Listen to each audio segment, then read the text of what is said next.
Ce bulletin d'information vous est présenté par les Caisses Desjardins de la région de Portneuf qui sont fiers de mettre en valeur les initiatives des gens d'ici.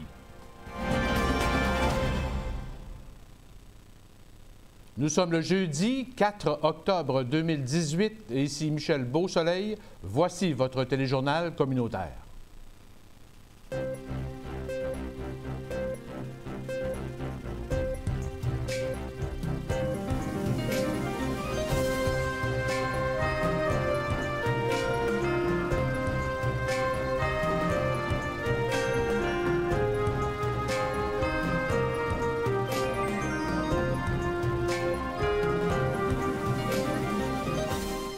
Au menu cette semaine, le comté de Portneuf reste du bon bord du gouvernement et flotte sur la vague caquiste.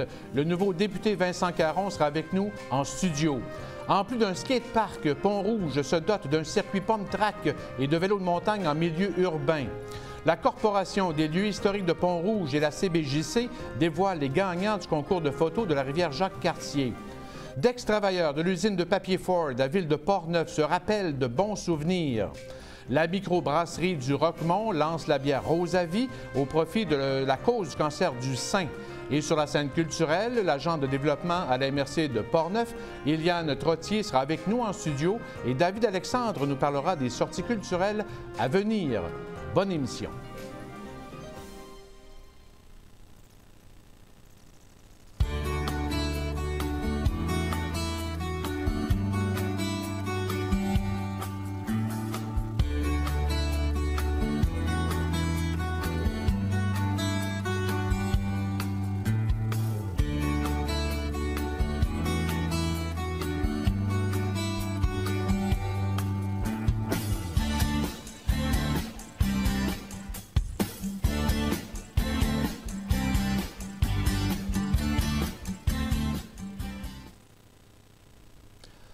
Les électeurs du comté de Portneuf, comme ceux et celles des comtés de Champlain et de la Pelletrie, qui bornent l'ouest et l'est de Portneuf, ont senti la même vague caquiste qui s'est déferlée dans la capitale nationale et dans la Chaudière-Appalaches, de même que dans les 71 autres circonscriptions au Québec.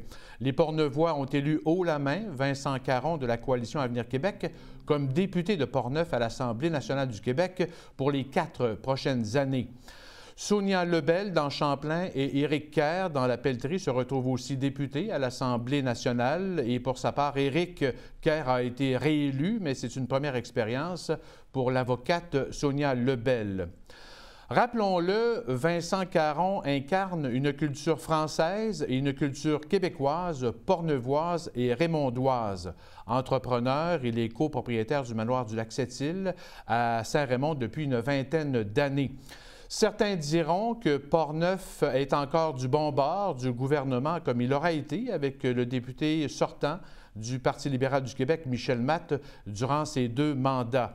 Vincent Caron a obtenu une forte majorité de 10 435 voix sur son plus proche rival, le libéral Philippe Gasse. M. Caron a obtenu 54,32 des votes, 18,88 pour Philippe Gasse. Odile Pelletier de Québec solidaire a obtenu une 3e place dans Portneuf avec 11,4 du vote. Un scénario similaire pour le Parti Québec solidaire dans l'ensemble du Québec. Le Parti québécois dans Portneuf a subi le même sort que sur la scène provinciale. Christian Hébert s'est retrouvé avec 9,26 des votes des Portneuvois.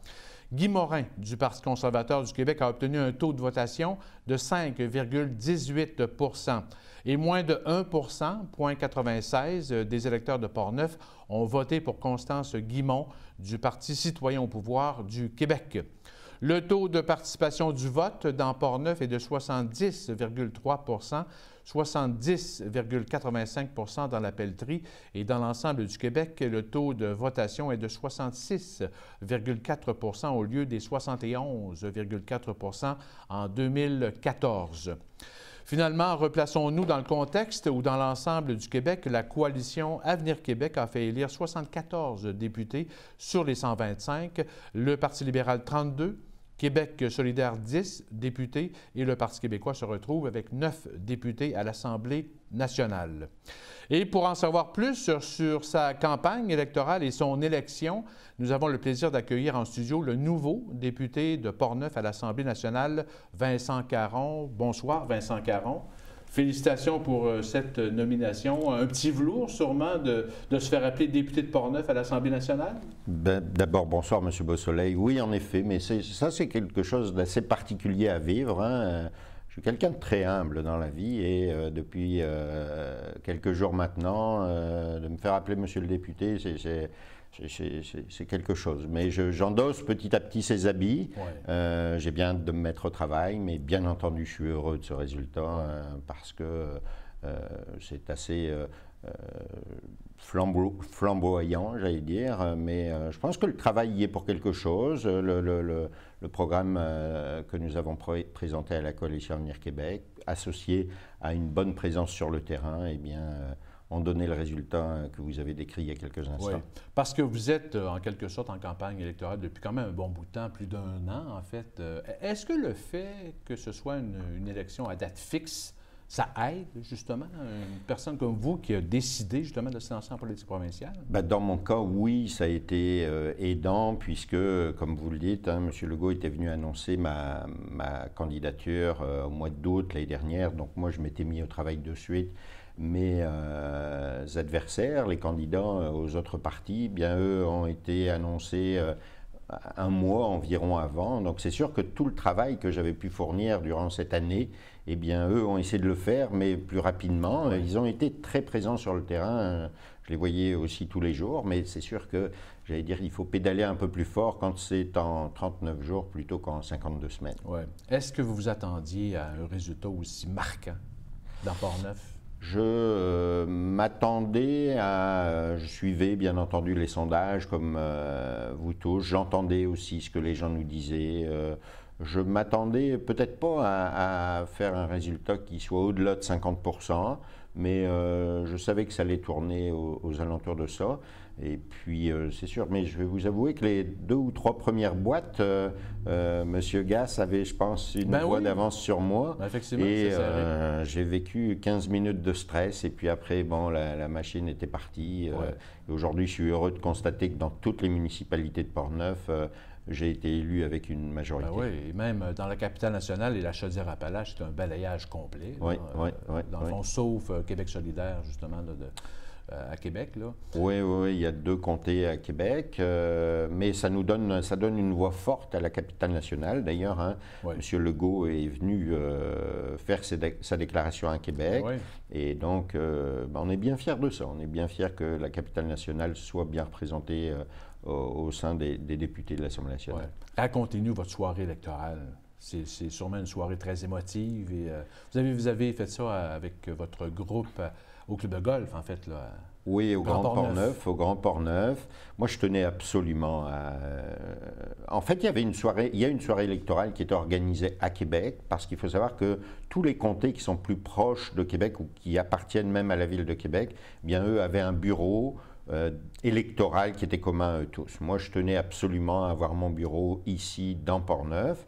Mais aussi, la soirée des élections, je voulais la faire en partie dans Portneuf. Donc, j'avais organisé ça, nous avions organisé ça au club de golf Le Grand Portneuf. Il y avait vraiment beaucoup de monde et puis c'est vraiment un moment intense. Mais en fait, la difficulté pour moi, c'est j'allais dire, d'atterrir finalement, hein, parce qu'on se prépare à tout ça, on voit que les chiffres sont bons, mais on l'imagine. C'est encore dans le rêve. C'est encore un petit peu dans le rêve. Et je vous avoue que même encore aujourd'hui, tout ça se concrétise parce que, bien entendu, l'Assemblée nationale appelle très régulièrement pour qu'on commence à structurer et mon équipe et l'endroit où on va travailler. Bref, il y a toute une machine à mettre en route. Mais ça a été une soirée extraordinaire ici avec nos militants et nos amis. Et puis après, je me suis dirigé à Québec. Quand je suis arrivé à Québec, bien entendu, dans la voiture, je parcourais les résultats et je voyais cette vague déferler. Et quand je suis arrivé à Québec, ben, absolument, c'était l'euphorie. Et puis de revoir mon chef, et puis d'entendre mon chef me dire que bravo Portneuf, des résultats éloquents. Donc ça m'a vraiment permis de passer une excellente soirée. Puis on pense que peut-être on va fêter, etc. Mais j'allais prendre une petite coupe de vin. Là, c'est fatigué, puis, le tout tombe, la pression tombe. C'est ça, la pression tombe. J'avais réservé une chambre à Québec, je suis resté à Québec, mais naturellement la nuit, même si mon corps voulait dormir, ma tête ne voulait pas. Et donc le lendemain matin, eh bien, on s'est mis au travail, puis en effet le téléphone a sonné, parce que aussi durant cette soirée, il y a énormément de personnes qui vous appellent, qui vous envoient des messages pour vous féliciter, mais c'est du pur bonheur. Oui, c'est sûr. L'organisation de terrain, là en fait, il y a toute une démarche. Il faut trouver un bureau, il faut trouver une équipe, il faut transférer les dossiers du député sortant. Où en êtes-vous justement dans ces préparatifs? Ben, mon équipe, j'avais identifié, bien entendu, pendant la campagne électorale, j'avais commencé à identifier des gens que je solliciterais parce qu'ils ont été d'une efficacité redoutable pendant le temps de la campagne électorale. Ces gens-là ont accepté, donc mon équipe est constituée. J'aurai le plaisir de vous annoncer qu'il s'agit très prochainement, mais des gens solides qui connaissent bien et qui ont vécu avec moi la campagne électorale. Oui. Pour ce qui est de l'emplacement, on est encore en train d'évaluer certaines possibilités. Je vous avoue qu'il y a beaucoup de chances que le bureau principal soit ici à Saint-Raymond. Okay. Mais en revanche, on va avoir un bureau satellite qui va... la place n'est pas identifiée encore parce que moi, je veux bien prendre en considération le fait que le territoire soit très grand et donc je veux éviter le minimum de déplacement à certaines personnes. Pour les citoyens. C'est ça. Je préfère me déplacer plutôt que de faire déplacer. Puis il y a des gens qui n'ont pas forcément de moyens de locomotion ou de choses comme ça, mais je veux que ce soit facilitant, pour la majorité des gens de Portneuf. Concernant le transfert de dossier, j'ai eu le plaisir de parler à M. Matt hier matin. Okay. Ça a été un échange très cordial et M. Matt m'a assuré que les dossiers allaient m'être transmis très prochainement, mais que beaucoup des dossiers qu'il avait entamés sont clos finalement, mais que ce qui était encore en action et actif allait m'être transféré. Donc, c'est ce qu'on va faire prochainement. Là.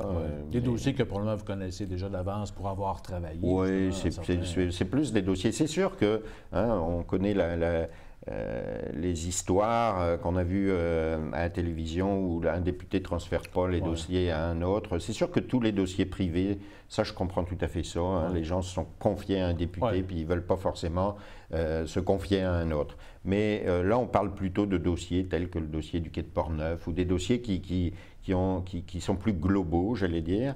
Et M. Matt m'a assuré donc que ces dossiers-là allaient m'être transférés. Et puis, il m'a offert toute sa collaboration pour faciliter les choses dans le transfert de poste. Dans votre rôle de député avec les autres députés, comment ça s'organise tout ça? Vous avez sûrement eu une rencontre, j'imagine, ou comment ça se passe? Alors, déjà, ça se passe très bien. Encore une fois, le fait d'avoir été annoncé il y a un an, et puis d'avoir travaillé au bureau de Mme Guilbeault, députée de Louis-Hébert, j'allais dire que tout ce microcosme capitale nationale, je les connais tous. Donc, et petit à petit, à chaque fois que M. Legault annonçait un nouveau candidat, j'allais à sa rencontre. Moi, j'aime bien connaître parce que je veux faire partie des premiers. Le jour où il faudra solliciter un ministre ou quelque chose comme ça, je veux déjà être, entre guillemets, ami moindrement avec lui pour qu'il ne puisse pas me refuser les demandes. Donc, je connais pas mal de gens qui viennent d'être élus ou qui l'étaient déjà avant. À partir de maintenant, eh bien, il va y avoir l'assermentation. Monsieur Legault doit faire un voyage en Arménie très prochainement, pardon. Et donc, l'assermentation devrait se faire tout de suite après. Monsieur Legault disait qu'habituellement, c'est une quinzaine de jours après l'élection. Il va essayer de respecter ça, mais ça peut varier d'un jour ou deux. Mais je ne connais pas, moi, la date. Je sais que ça devrait s'inscrire dans les 15 prochains jours. C'est ça. Mais là, vous avez votre bureau à l'Assemblée nationale, au Parlement? Oui, alors la manière dont ça se passe, c'est qu'il y a le travail en circonscription. Donc là, ça nécessite un bureau en circonscription. Et j'aurai un bureau à l'Assemblée nationale. dans l'aile parlementaire à laquelle j'appartiens. Et c'est un bureau où se côtoient à la fois les députés et les ministres. C'est toute l'équipe finalement des gens de la CAQ qui ont été élus et avec une proximité aussi au bureau du chef qui est Premier ministre. Et les travaux devraient débuter quand normalement? Les travaux parlementaires, écoutez, ça encore, il y a beaucoup de choses qui se discutent. On va siéger avant la période de Noël, mais je ne connais pas les dates encore. Vous savez, c'est vraiment une grosse machine à remettre en route, bien que tout le monde s'y prépare. 74 quand même députés du même groupe, c'est absolument, beaucoup, absolument. Il y a 74 du même groupe, mais il y a toute la machine aussi à l'Assemblée nationale. Hein. Là, il y a 125 députés qui appellent l'Assemblée nationale en disant « Quand est-ce que tu viens me mettre ma connexion Internet ?» Donc, ils ont bien anticipé tout ça. Ça demeure que c'est un gros travail, mais ceci dit, on devrait siéger courant novembre. Je n'ai pas la durée ni la date précise. Est-ce que c'est vrai qu'un député du bon bord ou un comté du bon bord du gouvernement, qu'on dit c'est plus facile d'avoir certains privilèges ou c'est plus facile qu'un autre de l'opposition de chercher les c'est sûr que c'est toujours bien d'appartenir à l'équipe qui dirige. Mais il y a des mythes qui peuvent exister, qui laissent penser qu'un député peut dire moi je veux que cette municipalité-là ait une subvention au détriment d'une autre. Ça, c'est absolument utopique. Ouais. Vous savez, quand une municipalité présente un dossier, qu'elle est analysée par les fonctionnaires sont... il faut que ça rentre dans la nomenclature. Et puis, mais il n'y a pas un député qui peut se permettre d'appeler un fonctionnaire en disant « Écoute, je veux que tu me mettes une priorité sur ce dossier-là ». Déjà, c'est évident que le député serait accusé de mettre une pression. D'ingérence. Absolument. Ouais. Donc, mais après ça, c'est sûr qu'on peut, vous savez, les ministres ont des budgets discrétionnaires, etc. Ça ne veut pas dire qu'un ministre élu par la coalition Avenir Québec ne va pas aider un collègue député qui n'appartienne pas à la même famille, mais cette proximité, ça doit être facilitant, ça ne doit pas nuire. En terminant en 30 secondes, principaux dossiers dans Portneuf que vous allez traiter? Vous savez, on en a parlé souvent pendant cette campagne électorale, la priorité absolue, c'est la santé. Il y a des dossiers qui sont bien en cours et M. Matt m'a assuré que ce qui avait été annoncé, les budgets sont là, etc. On va surveiller ça, mais ça a l'air de bien s'annoncer. Il y a la problématique essentielle de l'accès à un médecin de famille, donc il va vraiment falloir regarder ce dossier de proche. Puis ce sont des enjeux, nos enjeux nationaux finalement ont une répercussion dans Portneuf, la pénurie de main-d'œuvre. Ouais. Je disais, il va falloir ruser d'intelligence et puis essayer de trouver des moyens pour attirer de la nouvelle main-d'œuvre ici dans Portneuf parce que c'est essentiel que notre économie aille bien pour qu'on se sente bien ici. Bien entendu, il y a le dossier du tourisme. Il y a beaucoup de choses. Moi, je vois le rôle d'un député comme quelqu'un qui faisait qui mixait des platines. Donc, il y a toute une série de curseurs, là, mais on ne monte pas juste un seul curseur. C'est un petit peu chaque jour pour celui-ci, un petit peu pour celui-là. Et puis, il faut faire avancer tous les dossiers dans divers domaines. On aura sûrement l'occasion d'en reparler. Alors, Vincent Caron, merci de cette visite. Bon mandat de 4 ans comme député et à très bientôt. Merci, M. Beausoleil. Merci. Lors de notre soirée électorale en direct lundi soir dernier, en compagnie du directeur général de la Ville de Saint-Raymond, François Dumont, et le président de la Chambre de commerce de l'Ouest de Portneuf, Jean-Pierre Naud, le candidat du Parti libéral du Québec dans Portneuf, le Raymondois Philippe Gasse, est venu en studio nous transmettre ses commentaires de sa campagne électorale. Écoutons un extrait. Philippe Gasse, merci beaucoup d'être avec nous. Ça fait plaisir. Comment ça va? Ça va très bien. Oui? Oui, très bien, très bien. Ouais. Je dirais que... Grosse soirée. Oui, c'est ça, effectivement. Mais enfin, on a le résultat de tous les efforts qu'on a mis durant les derniers 2 mois. Puis, non, je suis très content. Écoute, on était en bas ici, là, chez Piche-Guerre, à mon local. Ouais. Puis, écoute, il faut être réaliste aussi. C'est une vague. Et puis, je pense qu'on a fait le travail qu'on avait à faire. Puis, non, je suis très heureux, très heureux. Bonjour, messieurs, en passant. Monsieur Hinault, ça va bien? Salut, c'est bon. Yes. Vous allez vous retrouver, d'ailleurs? Oui, effectivement, on aura l'occasion de retourner au Conseil de ville et avec plaisir et avec joie, effectivement. Mais je voudrais remercier vraiment tous les gens qui ont voté, qui ont été votés. Tu sais, il faut en profiter, c'est une démocratie, puis peu importe, il faut justement aller exercer son droit. Ça, c'est ça qui a été fait ce soir. On peut le voir avec 70 et plus, je crois, de participation. Alors, dans Port-Neuf, encore une fois, c'est toujours important. Je voudrais remercier toute mon équipe qui a travaillé. Je voyais le reportage, justement, avant de m'en venir, que vous avez fait. Ça me rappelait plein de souvenirs. C'est vrai, c'est 2 mois, tu sais, c'est 40 jours, mais on dit 2 mois au total, là, qui ont été vraiment intenses. Oui, écoute, c'est 7 jours sur 7. On commence à 7 h le matin, on finit à 11 h le soir. Chapeau. C'est ça, on travaille. On compte pas le temps, mais ça nous fait faire des belles rencontres. On rencontre plein de gens, plein d'associations. On visite le comté. Au niveau enrichissement personnel, c'est incroyable tout ce que j'ai pu aller gagner. J'espère le mettre justement à profit à l'Hôtel de l'Île de Saint-Raymond. Exactement. Écoutez, M. Hinault, on s'est rencontrés il n'y a pas longtemps, puis ça a été encore une fois une rencontre extraordinaire. On était 2h30 à jason, on aurait pu passer l'après-midi. Alors, tu sais, c'est tout ça qui rentre en ligne de compte. J'ai appris à connaître des gens qui ont travaillé dans mon équipe. Là, écoutez, c'est incroyable. C'est une belle vie de groupe, là. C'est ça, c'est une belle vie de groupe. C'est au quotidien. Tu as les émotions qui rentrent là-dedans. L'adrénaline. Oui, l'adrénaline. Rencontrer les journalistes, puis aussi les discours. Je fais de l'animation, mais c'est différent aussi de faire de la politique. Il va y avoir des beaux souvenirs. J'ai 39 beaux vidéos que j'ai faites à tous les jours sur mon Facebook qui vont rester. Ben oui, c'est vrai. Alors, tu sais, c'est des petites choses comme ça qui vont nous rappeler plein de souvenirs. Puis les enfants aussi, écoute, les enfants nous ont vu aller là-dedans. Ma fille est sur le conseil d'établissement à l'école. Ils ont participé au vote aussi, les jeunes en herbe. Alors, c'est tout ça qui est intéressant dans la dynamique d'une élection. Puis en plus qu'on a déjà l'année prochaine, ça va être le fédéral qui s'en vient. Oui. Alors ça n'arrête pas. Non, c'est un mouvement continuel, là, mais c'est une expérience incroyable. Si vous avez la chance de la vivre un jour, c'est unique en son genre. Les contacts qu'on se fait, écoutez, le capitaine national, je sais que ça a été un balayage. Il y a Sébastien Proulx qui a réussi, je crois, à passer au travail. Tu passé, là, oui? Oui, il était confirmé élu tout à l'heure. Mais vous savez, pour les autres que j'ai côtoyés durant les derniers 2 mois, c'est quand même... Il y en a qui étaient là en place depuis un bout, il y en a qui étaient des ministres. Alors, c'est une vague. Il y a la personne, il y a le parti, il y a des incontrôlables, mais on se donne au maximum.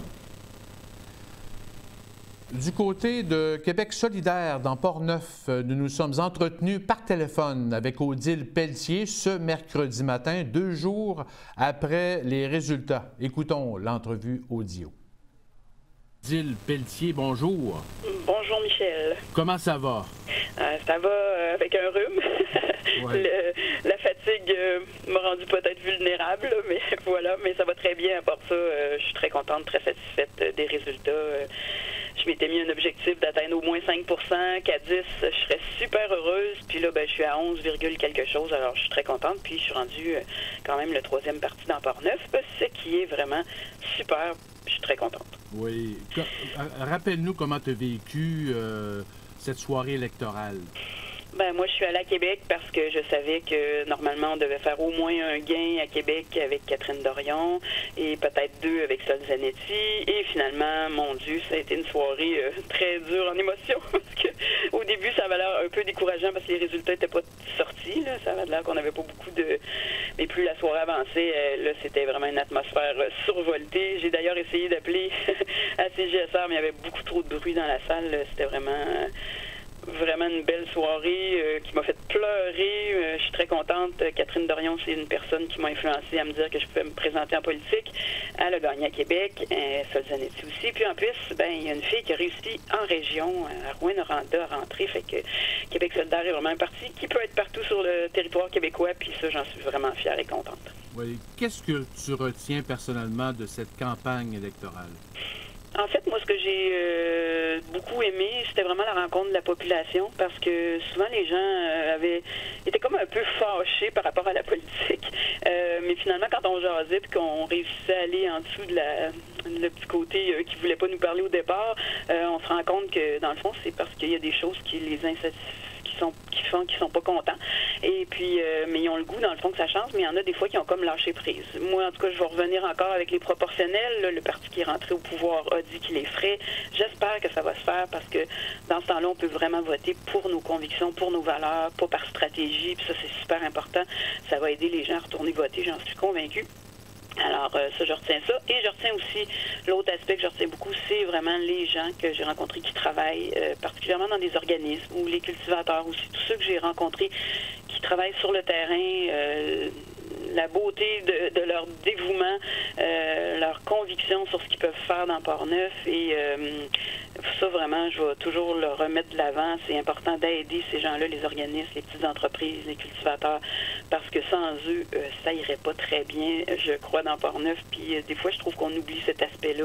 Le travail terrain, les gens qu'on voit moins, là, c'est pas des grosses entreprises, mais c'est des gens qui travaillent à plein de niveaux dans le comté. Puis ça, j'ai découvert, je connaissais ces choses-là, mais c'est immense ce qu'ils font comparativement à ce que je pensais. Là, je parle toujours de la pointe de l'iceberg. On voit une petite partie de ça, mais le reste, c'est vraiment impressionnant ce qu'ils font. Oui, et quelle est la suite maintenant pour toi? Je vais prendre un peu de repos, mais je pense qu'il faut continuer à travailler parce que on a senti quand même une réponse, puis moi j'ai senti aussi dans la dernière semaine, dommage que j'aurais pas le goût que ça dure plus longtemps, mais j'ai senti quand même que je pouvais continuer à faire quelque chose. J'ai des petites portes que j'ai ouvertes que j'ai pas pu entrer selon moi. Fait que moi je vais continuer parce qu'il y a un aspect qui est peu mis de l'avant par, mais je veux pas critiquer, là, je félicite Vincent qui a été élu, tout ça, mais ce qui me fait un peu de tristesse dans mon cœur, c'est que l'environnement n'est pas tellement au cœur de leur programme. Alors moi je vais cogner sur ce petit clou-là parce que je trouve que c'est super important. On a beau avoir une économie en santé, il faut aussi penser à avoir une planète où on peut être en santé. Fait que ça, c'est quelque chose sur lequel je vais insister. Fait que, c'est ça. Mais je le félicite d'être élu avec en tout cas, il a travaillé très fort. Hein. Lui, il a commencé sa campagne, ça fait très longtemps, alors il a récolté le fruit de tout ce travail-là. Fait que moi, je me dis qu'on va continuer à travailler pendant les 4 ans, parce que les élections, ça vient vite, puis il faut continuer à travailler sur le terrain aussi pour défendre ce en quoi on croit, finalement. Alors, Odile Pelletier, merci beaucoup. Ça m'a fait plaisir. Quant au candidat du Parti québécois dans Portneuf par un envoi courriel ce jeudi matin, Christian Hébert écrit qu'au lendemain de cette élection générale, il est de retour à cultiver ses champs et cuver son cidre. La première chose qu'il a faite le mardi matin, 2 octobre à 9 h, il s'est rendu à l'hôtel de ville de Saint-Marc-des-Carrières pour donner des minots de ses pommes Cortland, qualité Québec, à la Société Saint-Vincent-de-Paul de la conférence Portneuf-Ouest lors de la distribution de denrées alimentaires pour la région. Il a mentionné que la charité de proximité est une valeur partagée par tous les Portneuvoises et Portneuvois. Il a tenu à remercier tous les bénévoles et tous les citoyens qui lui ont fait confiance. Il salue également les autres candidats qui ont fait campagne et termine son mot en disant, et je cite, qu'il nous faut un gouvernement national qui défend nos intérêts, un pays indépendant. À Pont-Rouge, vendredi dernier, les dirigeants de la ville et leurs partenaires ont inauguré 2 équipements de loisirs destinés aux jeunes et aux familles, un pom-track d'environ 200 mètres et un circuit de vélo de montagne en milieu urbain de quelques 3,5 km. Ces équipements, qui peuvent être utilisés durant 3 saisons, s'ajoutent au skatepark qui a été inauguré l'an dernier à l'espace 360 qui se situe entre le centre récréatif Joël Junot, l'Arena en fait, et le complexe Hugues-Lavallée qui abrite entre autres la piscine. La conseillère à la ville de Pont-Rouge, Guylaine Charret, nous donne plus de détails sur le pom-track. Cette piste de pente d'une longueur de 200 mètres environ, qui vous est présentée aujourd'hui, est asphaltée de façon à accueillir tout ce qui roule, ou presque. Ouverte aux jeunes et aux petits, elle conjugue courbes surélevées et bosses arrondies. Alors, son parcours peut être franchi en générant de la vitesse sans pédaler. C'est parfait pour moi, ça. L'expérience procure aux usagers une sensation de montagne russe recherchée et appréciée. C'est la firme BM Expert qui a construit le circuit PomTrack au coût de 47 500 $. Soulignons que la supervision de l'environnement et la sécurité des lieux sont assurées par des travailleurs de parc. Guylaine Charest nous décrit maintenant le nouveau circuit de vélo de montagne. À 2 pas de la ville, les amoureux de vélo de montagne de niveau débutant et intermédiaire peuvent s'adonner à leur sport préféré sur un circuit de 3,5 km. La piste connectée à l'espace 360 est accessible à plusieurs points d'entrée. Comme une portion de 3 km est construite en milieu boisé, aux abords de la promenade de Jacques-Cartier, la sensation de pédaler en pleine nature est garantie. Vous pouvez d'ailleurs voir sur la photo un tronçon de vélo-parc capté en milieu boisé, ce qui vous donne une idée de la magie des lieux, parce qu'on a des endroits magnifiques à Pont-Rouge. Ce circuit de vélo de montagne a été développé et réalisé par la firme Sentier Boréal au coût de 59 000 $. Le directeur général de la Vallée-Bras-du-Nord à Saint-Raymond, Frédéric Asselin, a été consulté pour émettre ses suggestions à la conception de ce circuit. À court terme, des panneaux de signalisation seront installés pour identifier les trajets disponibles aux cyclistes à partir de codes de couleurs. La MRC de Portneuf, la Caisse des jardins du centre de Portneuf et la Commission des sports et loisirs de la ville de Pont-Rouge ont participé au financement des projets. Rappelons que le Club Lion de Pont-Rouge a investi quelques 100 000 $ à l'aménagement de l'espace 360 qui a été inauguré l'an dernier.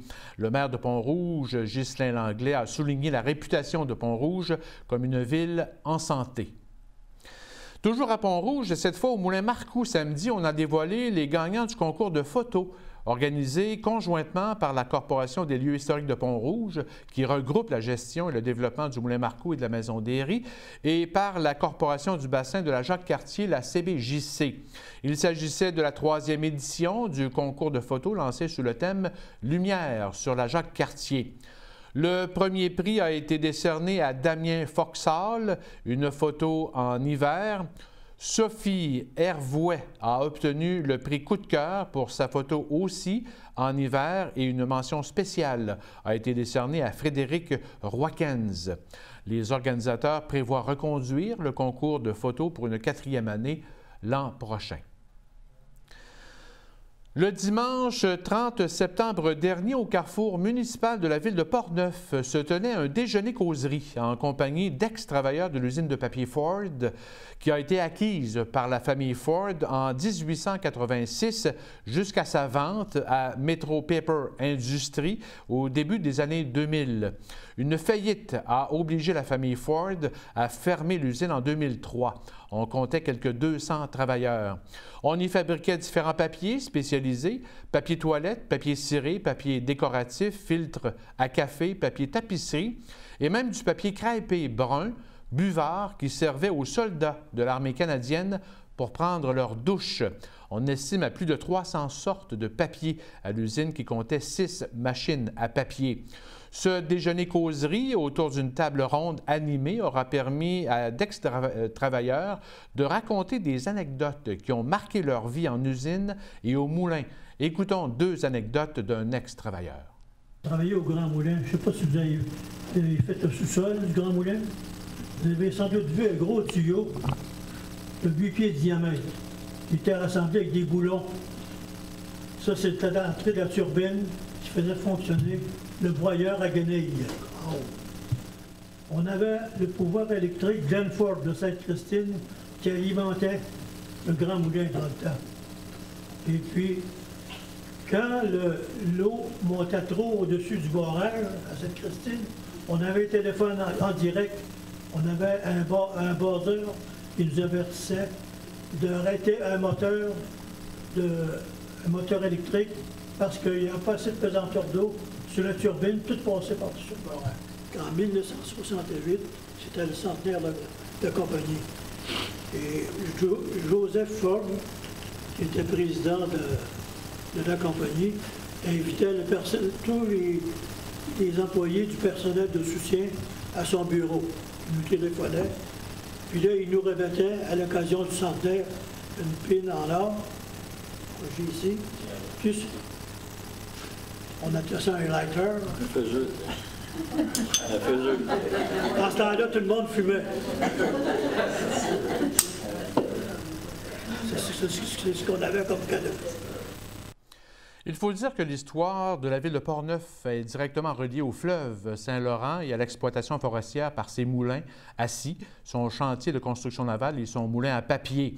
L'exploitation de ce moulin à papier aura favorisé le développement de la ville et la naissance d'une communauté anglophone. Une église anglicane a été érigée en 1884. La direction de l'aluminerie Alcoa Canada a annoncé cette semaine la nomination de M. Pascal Rochette au poste de directeur de l'aluminerie de Deschambault. Pascal Rochette devient aussi le nouveau président du Fonds aluminium de Deschambault pour les collectivités durables. Du Fonds aluminerie plutôt de Deschambault pour les collectivités durables. Il succède à Jean-Yves Carrier qui a pris sa retraite le 1er octobre dernier après 28 ans de carrière à l'usine. Pascal Rochette est détenteur d'un baccalauréat en génie mécanique de l'Université Laval. Il a joint Alcoa en 2002 et a occupé à l'aluminerie de Deschambault, entre autres, les postes d'ingénieur de procédés au secteur des électrodes, d'administrateur ABS, de chef de section planificateur, ainsi que de conseiller stratégique en formation pour le Centre d'excellence. L'aluminerie de Deschambault compte 486 travailleurs, produisant 260 000 tonnes métriques d'aluminium par année. Elle accueille également le Centre d'excellence mondiale des alumineries d'Alcoa. Les actualités culturelles après la pause.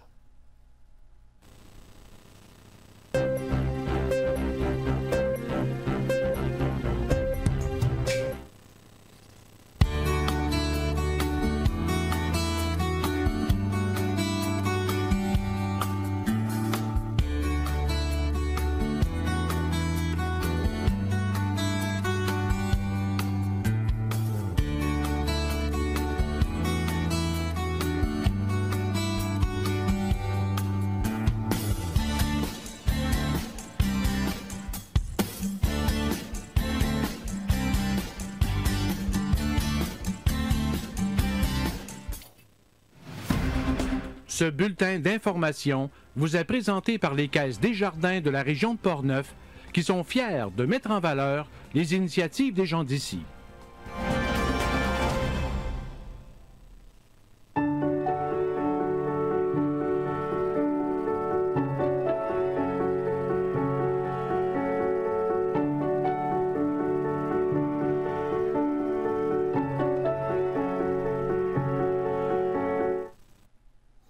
La MRC de Portneuf invite les Portneuvois et Portneuvoises à participer à un sondage en ligne sur les paysages de Portneuf qui sera suivi d'un colloque en novembre prochain au Moulin Marcoux. Pour nous en parler et aussi d'autres sujets d'ordre culturel, nous accueillons en studio l'agente de développement culturel à la MRC de Portneuf, Éliane Trottier. Bonsoir, Éliane. Bonsoir, Michel. Merci d'être avec nous. Sondage en ligne, oui. À quoi ça...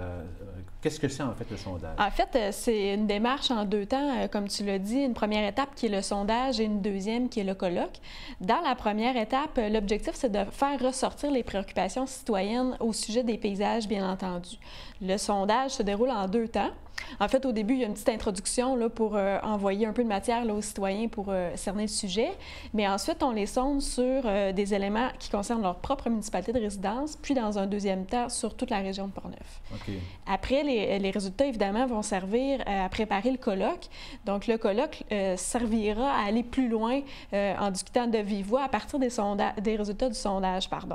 L'objectif, c'est de proposer ensuite des actions concrètes là, en fonction des priorités identifiées par les citoyennes et les citoyens. Et ces éléments-là pourront servir à alimenter les exercices de planification du territoire des municipalités de la MRC.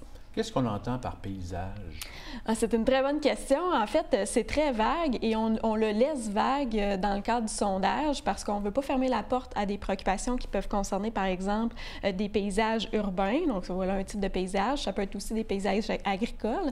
D'ailleurs, c'est un type de paysage qui est très populaire jusqu'à présent dans les résultats obtenus.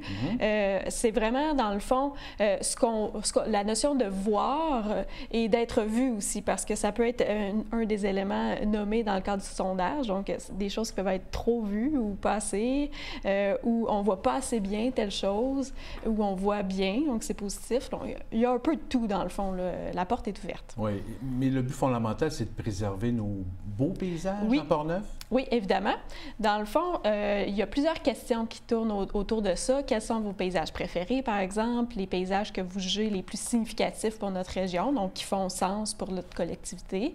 Mais il y a aussi des questions qui portent sur des paysages qu'on pourrait souhaiter améliorer. Si oui, de quelle manière? Ça, on pourra le définir là, dans le cadre du colloque. Donc, enfouir, mettons, les poteaux d'Hydro-Québec. Ça pourrait être une suggestion. Je t'invite à participer au sondage.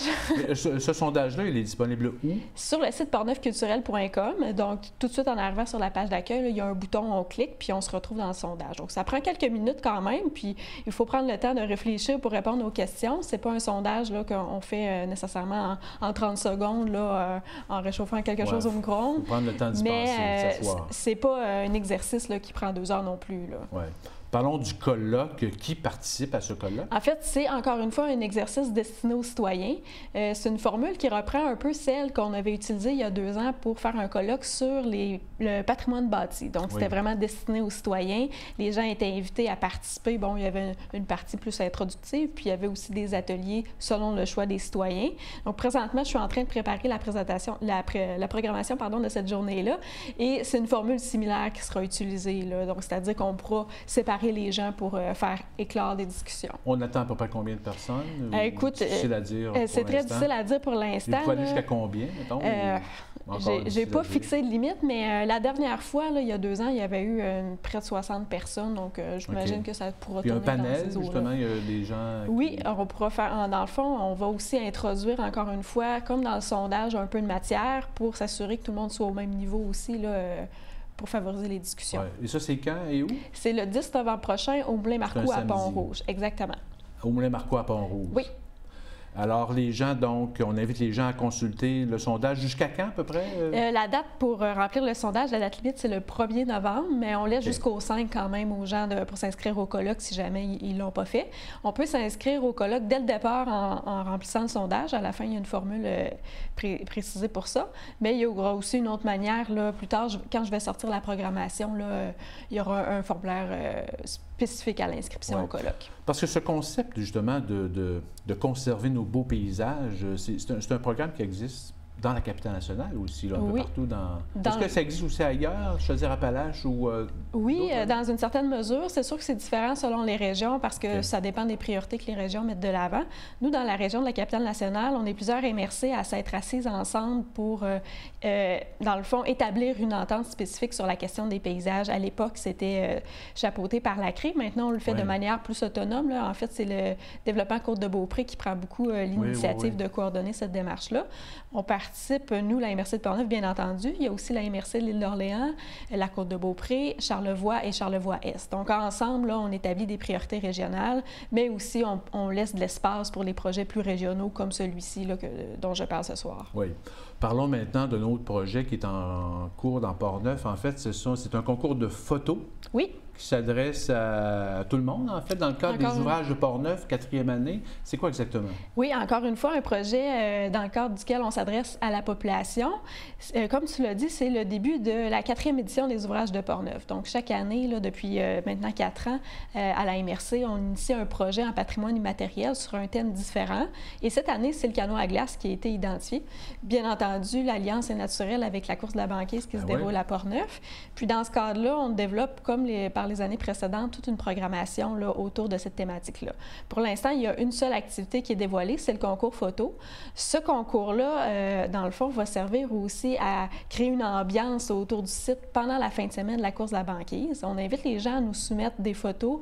Il y a 2 catégories. Les gens peuvent participer dans une catégorie qui concerne des photos d'archives et une autre des photos plus contemporaines. Il y a 5 photos par catégorie qui seront retenues, insérées dans des blocs de glace. Oui, comme on a vu justement. Oui, donc c'est une proposition originale pour animer le site et faire valoir le talent de photographe d'ici différemment, mais aussi de faire la démonstration, en lien avec le sondage dont on en a parlé, de l'évolution des paysages fluviaux dans Portneuf, parce que dans les photos d'archives, certainement, on notera des différences ou des similitudes avec les paysages actuels. Oui, et ça, c'est la première année, en fait, qu'on organise ce genre d'événement-là. Oui, le cas des de la cour, oui. C'est toujours un peu différent en fonction de la thématique. Là, vous allez voir plus tard, on va dévoiler l'ensemble de la programmation. C'est encore dans le même esprit que les autres événements, c'est-à-dire c'est un événement de transmission d'un savoir-faire, cette fois-ci le canot à glace, oui. Mais il y a d'autres activités un peu plus familiales, d'autres moins qui concernent ce thème-là qui sont proposées. Alors, les gens qui veulent participer au concours, on fait comment? En fait, c'est la même chose. Il faut me contacter. On envoie des photos à mon adresse courriel, eliane.trottier@commercial-portneuf.qc.ca, mais on peut simplement aussi aller au portneufculturel.com pour consulter la documentation en lien avec le concours. Et ça s'adresse autant aux photographes professionnels qu'amateurs? Exactement, okay. Tout le monde, oui. Parfait. Alors, Eliane Trottier, merci beaucoup. Ça m'a fait plaisir. On invite les gens justement à participer au sondage, au concours photo. Absolument. Merci. Eliane Trottier, donc agente de développement culturel à la MRC de Portneuf. D'autres actualités culturelles avec David-Alexandre Vincent. Bonjour, ici David-Alexandre Vincent. Voici les événements culturels à venir dans les prochains jours. D'abord, Horloge Simard sera en spectacle demain soir, vendredi le 5 octobre, à la Taverne de Saint-Casimir. Dans ses chansons, la formation a une philosophie qui dépeint avec humour et absurdité les excès du vrai monde et la réalité quotidienne. Horloge Simard joue avec plusieurs styles de musique comme le funk, le psychédélisme, le rock, le blues, le reggae, le country et le folk. C'est une soirée qui s'annonce très courue, mais il reste encore des billets pour le spectacle qui débute à 21h30. Tu t'en vas nulle part. Tu t'en vas nulle part. Un tricoton aura lieu ce samedi de 9h à 18h au profit du Centre de femmes de Portneuf au relais de la Pointe-aux-Écureuils de Donnacona. Les ouvrages réalisés seront par la suite vendus au marché de Noël. Le centre souligne que c'est une manière agréable et conviviale de soutenir l'organisme, de passer une journée en compagnie d'autres tricoteuses et de jaser tricot, de découvrir de nouvelles techniques ou encore tout simplement d'apprendre à tricoter.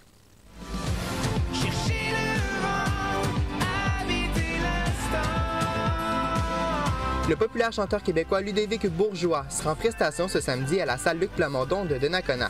Il est entre autres le grand gagnant de la populaire émission La Voix 5 et fils du disparu Patrick Bourgeois du groupe Les Bébés. Ludovic Bourgeois montera sur scène à compter de 20h.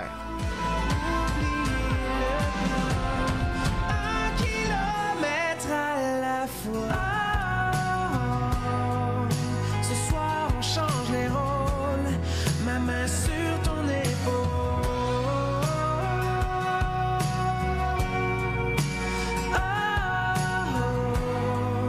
Ce soir on change les rôles, ma main sur ton épaule. Señorita,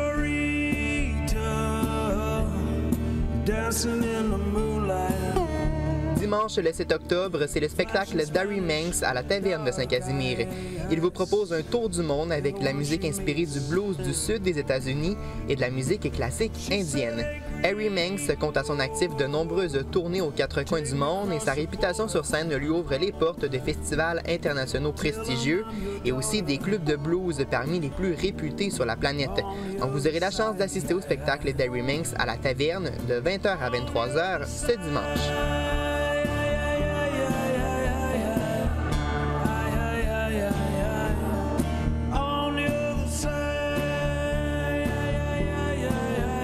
L'auteur Diane Vincent lancera son 6e roman Le Pan, le Cobra et la Sorcière lundi le 8 octobre à la Petite Brûlerie de Deschambault.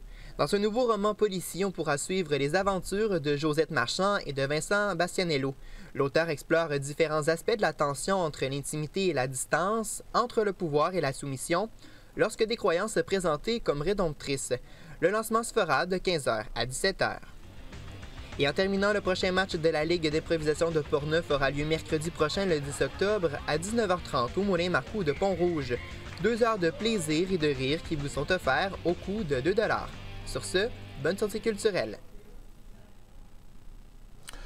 Écoutons maintenant un petit sondage, un petit montage de 2 minutes d'activité des Journées de la culture que nous avons visitées dans 5 municipalités de Portneuf en fin de semaine dernière.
Le ministère des Transports du Québec avise les usagers de la route que les travaux de réfection de ponceaux dans le secteur de la route de Chute-Panay à Saint-Raymond ont débuté lundi dernier, 1er octobre, et se termineront le vendredi 12 octobre prochain. Il s'agit en fait de la route 354 et les travaux se trouvent à environ 575 mètres au nord de la route du Moulin. Le mois d'octobre à Saint-Raymond est synonyme de ville rose, un mois consacré à la lutte contre le cancer du sein. Des édifices s'illuminent en rose pour souligner la cause. Le Souper Rose 2018 se tiendra au centre multifonctionnel le vendredi 12 octobre prochain. Dans ce cadre, l'équipe de direction de l'hôtel Le Roquemont à Saint-Raymond, le maître brasseur de la microbrasserie Karl Maurras et les bénévoles de l'organisation Saint-Raymond-Ville-Rose viennent tout juste, en ce jeudi 4 octobre, de lancer la bière Rose à vie dans le but d'amasser des fonds pour la cause du cancer du sein. Et pour nous en parler, nous avons de la visite en studio. Et Milly Ouellette et Claude Renaud du Roquemont et Christiane Huot de Saint-Raymond-Ville-Rose. Alors, bonsoir à vous. Est-ce que j'ai fait une petite erreur tantôt? Non, c'est correct. OK, non, j'avais le nom. Alors, bonsoir. Ça a été un lancement, donc, qui vient tout juste de se faire au Roquemont. Parlez-nous de cette idée, justement, de créer une bière pour la cause du cancer du sein. Qui a eu cette initiative-là? Ben oui. Ça faisait un petit bout de temps que j'y pensais. Peut-être 1 an ou 2, mais on aurait dit que j'osais pas le demander. C'était comme... je sais pas. J'osais pas. Mais à un moment donné, en juin dernier, on faisait notre première réunion pour préparer octobre de cette année. On était au Roquemont. Et puis, ça a donné que M. Karl, le brasseur, était pas loin. Fait que j'ai lancé ça comme ça. OK. Ce serait donc le fun d'avoir une bière rose. Mais ça a tombé dans le mille tout de suite. Ah oui, il y a déjà l'imagination roulait. Et, Oui. Puis il dit, ça tombe bien, j'aurai une bière rose à brasser. Et puis l'équipe du Roquemont a embarqué là-dedans. Aujourd'hui, on a notre bière rose. Ouais. Comment on fabrique justement une bière, Claude? En fait, quand elle aurait été mieux placée, mais n'empêche que je vais vous en gros, là, sans rentrer dans les détails. C'est une bière blanche. Une bière blanche acidulée. Donc, un petit goût un petit peu acide, mais quand même, on a 80 kilos de framboise qui est mis dans l'ébullition, donc dans le fermenteur. C'est une bière qui sent 3 jours. Donc, elle fermente pendant 2 jours. Et puis, par la suite, à l'heure d'ébullition, il ajoute les framboises qui sont mis à l'intérieur. Ce qui fait le rose, en fait. Ce qui donne la couleur, donc c'est la framboise qui amène ça comme couleur. Mais à la base, c'est une bière blanche. Oui. Donc, elle est à 4,6 d'alcool. Okay. Mais ce qui est surprenant, c'est qu'il y a beaucoup d'hommes, beaucoup de gars, encore tout à l'heure, qui l'apprécient. Donc, c'est une bière rose, oui, mais au goût, c'est une bière qui est vraiment intéressante et rafraîchissante aussi. Ouais. Là, actuellement, elle est conçue, elle est fabriquée. Est-ce que c'est embouteillé actuellement? C'est pas une bière qui est embouteillée, c'est une bière qui est offerte en fût seulement. Là, elle va être exclusive pour l'événement du 12 octobre, la semaine prochaine. Pour le Souper Rose. Pour le Souper Rose, oui. Mais on a décidé d'en refaire pour l'hiver, parce que pour le mois d'octobre, elle va être prête autour du 25 octobre. Fait que les gens vont pouvoir revenir au Roquemont puis boire la bière. C'est une nouveauté, dans le fond, parce qu'on n'avait pas prévu la refaire. On voulait la faire pour le 12, puis après ça aurait été Donc, ça va être disponible après. Ça va être disponible après. Là, normalement, c'est une bière saisonnière, mais qu'on voulait faire seulement pour la saison d'été, qui se prolongerait en octobre. Mais là, étant donné qu'on a fait ce lancement-là, on a décidé de revenir avec la bière pour spécialement cette année. Et il y a une partie des profits, j'imagine, va à Saint-Raymond-Ville-Rose. Oui. Comment vous avez organisé justement cette partie-là? Bien, présentement, c'est 2 fois 50 litres. Dans le fond, c'est 100 litres qu'on remet pour la Fondation cette année. Puis, c'est sûr que les fonds vont aller vraiment pour le thermomètre. Le thermomètre de la ville. Ah oui, c'est vrai. Le thermomètre qui est déjà en opération? Oui, il est déjà en opération depuis une dizaine de jours. Non, on a commencé un petit peu avant, oui. OK. Puis, oui, ça... Vos objectifs cette année? 2 000 $. Avec le thermomètre. Alors, on peut suivre comment, justement, la gradation? Pour être porteur de lumière, il faut au moins amasser 500. Puis cette année, Daniel et moi, on s'est donné comme objectif 2000. La façon de faire, c'est qu'on va sur le site de la ville, www.saint-raymond.com. Et puis, tout de suite, on tombe là, sur un panneau rose. Fait que c'est facile. On suit, on clique là-dessus, puis on s'en va sur le rose, et puis on entre notre don avec nos coordonnées et tout ça. Puis le merveilleux de la chose, c'est qu'on a un reçu immédiatement qui nous est donné par le CHU de Québec. Fait que, c'est la meilleure façon, je pense, là, de donner, parce qu'on peut avoir notre reçu officiel. Rose à vie, c'est quand même un nom original, c'est le fun. Beau, qui a eu cette idée de Rose à vie? C'est un brainstorm dans l'équipe qu'on a eu, puis je sais que Mme Huot, elle aimait vraiment qu'il y ait le mot rose dedans, puis le mot vie, je pense. Hein? Puis à un moment donné, c'est un flash qu'on a eu, puis rose pour la fondation, c'était parfait. Puis la fleur, la couleur, puis la vie, l'espoir. La recherche. Oui. C'est un nom très féminin. Oui. Ça passe bien. Puis on appuie le mouvement en ayant nos couleurs roses aussi à l'hôtel. Donc, comme Christian disait en conférence tout à l'heure, il y a beaucoup de gens appuient le mouvement, puis ça affiche en couleur. Oui, ça fait son chemin de plus en plus. Ça fait quoi? C'est la cinquième édition cette année. 4e édition du souper, mais 5e édition de l'illumination. Concept, en fait, l'illumination. Donc, le Roquemont, c'était une cause qui vous tient à cœur, en fait. Les gens qui vont pouvoir consommer cette bière doivent la consommer au Roquemont seulement? Présentement, oui. Présentement, oui. Mais en priorité lors du souper la semaine prochaine. OK. Donc, en priorité. Est-ce que ça avance bien, les réservations de billets? J'imagine, oui, parce que ça avance très, très bien. On est à guichet fermé. Ah, déjà, OK. Déjà. On a réussi à faire un miracle cet après-midi en ajoutant 2 tables. 2 tables, donc 22 personnes de plus. On est à 330. Quand même. Il y a eu un souper hier aussi. Est-ce que vous étiez présent au souper? Ça a bien été, j'imagine aussi. On va voir quelques images tantôt en finissant l'émission. Oui, le souper indien organisé par Diane Bédard et Ghislain Roy, de la Fourchette du Roi. Ouais. Ça, c'est pareil. Il y a un certain montant qu'il y a pour le sang des maladies du sein. Alors, on va trinquer ça quelques secondes. Alors, bon mois du sein, en fait, à cause du sein. Merci. C'est bon. Et ça complète donc Info CJSR pour cette semaine. Merci David Alexandre à la culture, Stéphane Philippe à la régie. Au montage, à la caméra sur le terrain, de même que Tony à la caméra sur le terrain et au montage. Merci d'être avec nous. Si vous appréciez, parlez-en à d'autres. Et on se laisse justement avec des images du souper rose de ce mercredi soir, 3 octobre, au restaurant La Fourchette du Roi à Saint-Raymond. Le chef cuisinier Sidney Gordon de l'émission Télé Les Chefs était l'invité spécial de ce souper. Alors, bonne semaine.